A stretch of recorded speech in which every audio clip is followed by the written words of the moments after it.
bounds.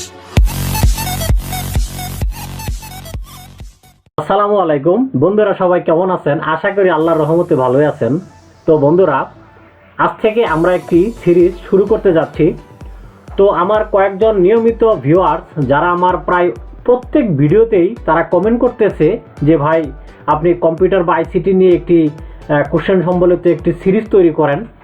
তো তাদের জ্ঞাতার্থে বা তাদের কথা মনে করেই আজ থেকে আমি একটি সিরিজ তৈরি করতে যাচ্ছি, যেই সিরিজে আপনারা আইসিটি বা কম্পিউটার বিষয়ে অনেক গুরুত্বপূর্ণ প্রশ্নের উত্তর বা সমাধান আপনারা পেয়ে যাবেন। তো এই সিরিজটি যদি আপনারা প্রথম থেকে শেষ পর্যন্ত দেখেন তাহলে আপনারা কম্পিউটার বিষয়ে যে কোনো প্রশ্ন আপনারা সমাধান করতে পারবেন। বিশেষ করে যারা আমরা ছাত্র রয়েছি তাদের জন্য আজকের এই সিরিজটি প্রথম থেকে শেষ পর্যন্ত খুবই গুরুত্বপূর্ণ। তো আমি আশা রাখবো আপনারা সবাই এই সিরিজটি প্রথম থেকে শেষ পর্যন্ত আমাদের সাথেই থাকবেন। তো আর কথা না বাড়িয়ে চলুন এই সিরিজের প্রথম পর্বটি আমরা শুরু করি। ভিডিও শুরু করার পূর্বে ছোট্ট একটা রিকোয়েস্ট, আপনি যদি এই চ্যানেলে নতুন হয়ে থাকেন তাহলে ভিডিওর নিচে থাকা লাল সাবস্ক্রাইব বাটনে ক্লিক করে সাবস্ক্রাইব করুন, আর পাশে থাকা বেল বাটনে অল সিলেক্ট করে দিন যাতে পরবর্তী ভিডিওর নোটিফিকেশন আপনি মিস না করেন। আর অবশ্যই ভিডিওতে একটা লাইক ও কমেন্ট করতে ভুলবেন না। তো বন্ধুরা, আমরা এই সিরিজের প্রত্যেকটি পর্ব পাওয়ার পয়েন্টের সাহায্যে আপনাদের সামনে উপস্থাপন করার চেষ্টা করব। তো আপনারা যদি পাওয়ার পয়েন্টের সাহায্যে স্লাইড ভিডিও কিভাবে তৈরি করতে হয় জানতে চান তাহলে আমার ভিডিওর কমেন্টে জানাবেন, আমি আপনাদেরকে শেখাবো কিভাবে কম্পিউটারের সাহায্যে পাওয়ার পয়েন্ট সফটওয়্যারের মাধ্যমে স্লাইড ভিডিও তৈরি করা যায়। তো বন্ধুরা, আমরা চলে যাচ্ছি আমাদের ভিডিওতে। তো আমরা প্রত্যেকটা পর্বে 15টি প্রশ্নের উত্তর সম্পর্কে জানবো। তো বন্ধুরা, আপনারা যদি এখন আমার চ্যানেলটি সাবস্ক্রাইব করে না থাকেন তাহলে ভিডিওর নিচে থাকা লাল সাবস্ক্রাইব বাটনে ক্লিক করে সাবস্ক্রাইব করুন, আর পাশে থাকা বেল বাটনে অল সিলেক্ট করে দিন যাতে পরবর্তী ভিডিও নোটিফিকেশন আপনি সবার আগে পেতে পারেন। তো বন্ধুরা, আজকের পর্বে প্রথম প্রশ্নটি হচ্ছে কম্পিউটার কাকে বলে। আমরা অনেকেই কম্পিউটার ব্যবহার করি কিন্তু জানি না কম্পিউটার সংজ্ঞাটা কি। আজকে জেনে নিন।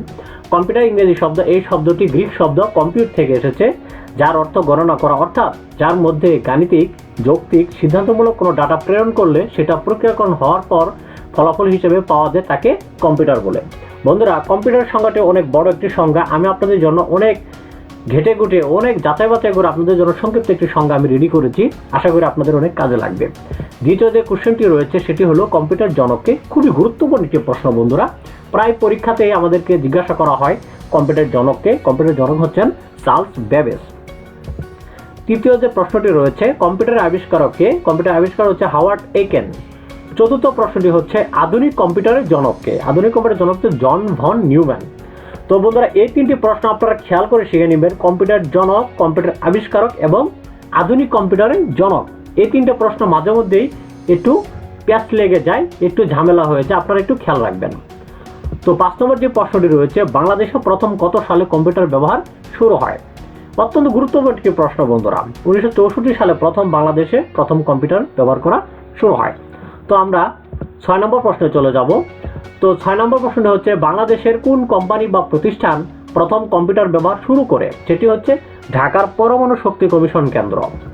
7 নম্বর প্রশ্নটি রয়েছে অত্যন্ত গুরুত্বপূর্ণ বন্ধুরা, BIOS এর পূর্ণরূপ কি, অর্থাৎ বায়োস এর পূর্ণরূপ কি। বায়োসের পূর্ণরূপ হচ্ছে বেসিক ইনপুট আউটপুট সিস্টেম। বন্ধুরা, 8 নম্বর প্রশ্নটি হচ্ছে কম্পিউটার প্রধানত কত প্রকার। কম্পিউটার প্রধানত 3 প্রকার। কম্পিউটারের প্রকারভেদ অনেক বড় একটি প্রকারভেদ। তো প্রধানত কম্পিউটার হচ্ছে 3 প্রকার। 9 নম্বর প্রশ্নটি রয়েছে খুবই গুরুত্বপূর্ণ বন্ধুরা, আমরা এই কথাটি আমরা প্রত্যেক দিন যারা কম্পিউটার ব্যবহার করি তারা বলে থাকি পিসি। তো পিসি এর পূর্ণরূপ কি আমরা অনেকেই জানি না। তো বন্ধুরা, পিসি এর পূর্ণরূপ হচ্ছে পার্সোনাল কম্পিউটার। তো 10 নম্বর প্রশ্নটি হচ্ছে র্যাম এর পূর্ণরূপ কি। এটি ম্যাক্সিমাম চাকরি পরীক্ষাতে এটা জিজ্ঞাসা করা হয় যে র্যামের পূর্ণরূপ কি। তো বন্ধুরা, আজকে আপনারা জেনে নিন র্যামের পূর্ণরূপ হচ্ছে র্যান্ডম অ্যাক্সেস মেমোরি। তো 11 নম্বর প্রশ্নটি রয়েছে আপনাদের জন্য খুবই গুরুত্বপূর্ণ, রমের পূর্ণরূপ কি। রমের পূর্ণরূপ হচ্ছে রিড অনলি মেমোরি। তো 12 নম্বর কোশ্চেনটি হচ্ছে কম্পিউটারের মেমোরি কত প্রকার। তো বন্ধুরা, কম্পিউটারের মেমোরি 2 প্রকার। 13 নম্বর প্রশ্নটি রয়েছে কম্পিউটারের কাজের গতি কি দ্বারা প্রকাশ করা হয়। ন্যানো সেকেন্ড দ্বারা কম্পিউটারের কাজের গতি প্রকাশ করা হয়। তো 14 নম্বর প্রশ্নটি হয়েছে কি বিষয়ে, এইচডিডি এর পূর্ণরূপ কি? Hard disk drive. আমরা অনেকেই জানি না, অনেকেই বলি এইচডিডি, কিন্তু আসলে এইচডিডি এর পূর্ণরূপটা কি আমরা জানি না। তো আজকে জেনে নিন হার্ড ডিস্ক ড্রাইভ। তো বন্ধুরা, আজকের এই প্রথম পর্বের সর্বশেষ কোশ্চেনটি হচ্ছে, অর্থাৎ 15 নম্বর কোশ্চেনটি হচ্ছে ওএমআর এর পূর্ণরূপ কি? তো বন্ধুরা, ওএমআর এর পূর্ণরূপ হচ্ছে অপটিক্যাল মার্ক রিডার। তো আশা করি আপনাদের আজকের এই ভিডিওটি খুবই ভালো লেগেছে। তো আমার এই ভিডিওটি থেকে যদি আপনারা নতুন কিছু জানতে পারেন, অবশ্যই আমার চ্যানেলে সাবস্ক্রাইব করবেন, পাশে থাকা বেল বাটন অল সিলেক্ট করে দিবেন, আর ভিডিওতে লাইক কমেন্ট করতে ভুলবেন না। তো দ্বিতীয় পর্ব দেখার আমন্ত্রণ জানিয়ে আজকের মতো এখানেই আপনাদের সকলের সুস্থতা, দীর্ঘায়ু ও শুভকামনা জানিয়ে বিদায় নিচ্ছি। খুদা হাফেজ।